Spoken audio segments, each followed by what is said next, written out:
To tackle the affordable housing crisis, it's important first to define just what affordable housing means and then take the steps needed to address the issues that have made it so much harder for people to find it. It's a very good point. What is even affordable at this point? 10 Tampa Bay's Eric Glasser explains why right now there's no single answer or solution. How you define affordable housing might depend on who you're talking to.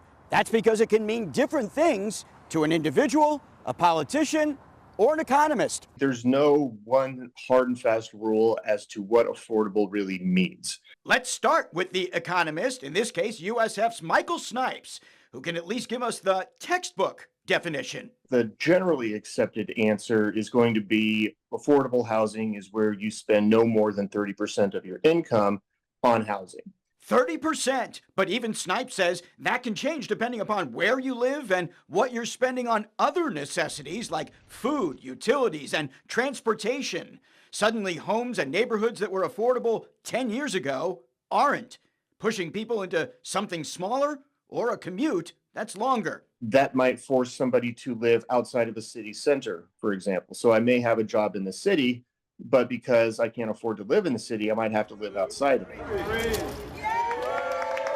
Which brings us to the second definition of affordable housing, the one that politicians get to determine as they support projects to keep people from having to move, setting qualifications for projects like subsidized living, workforce housing, age-based, or space for veterans.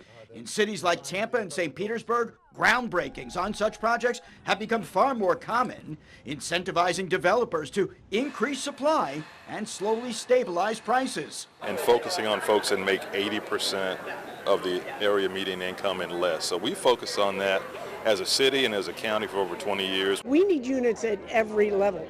At, the ultra high end, we need medium, we need affordable.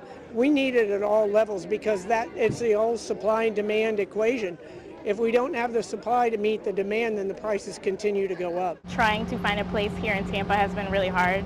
And no one knows that better than the folks behind affordable housing definition number 3. Local residents who've seen rent and property prices soar, postponing plans to buy or move, forcing some to downsize or consider neighborhoods they previously hadn't.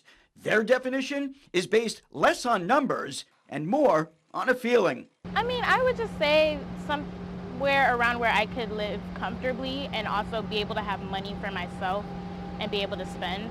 Even with all the construction in our area, experts say it'll still take time to solve our region's affordable housing issues. More supply needed to meet the demands of Florida's growing population.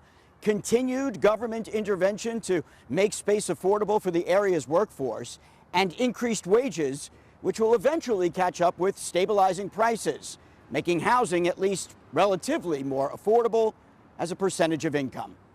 In Tampa, Eric Glasser, 10 Tampa Bay.